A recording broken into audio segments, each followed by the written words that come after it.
मळता पीठ भाकरीचे एक रूप, दुःखे घेती सुखाचेच रूप.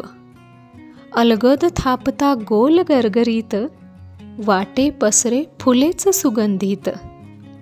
लावता पाणी तव्यावरी भासे, दुखल्या मनाची आसवेच पुसे. फुगुनी जेव्हा टम्म ती नाचे, पढाया ओठी खुदकन हसे.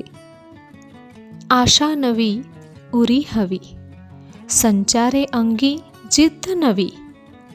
देई लढाया बळच म्हणू, भाकरीचा या तुकडाच जणू. स्वप्ने जिची अखंड भिरभिरती, लेकराच्या पुरत्या दुनियेभोवती. उडुनी ती उंच आभाळी, खेचुनी मानाचे तुरे खोवती. आकारास येई गोड भाकरी, आकारास येई गोड भाकरी, ओतुनी मायेचा अमृत रस. धडपड चाले आणाया मग, आईच्या या भाकरीस यश.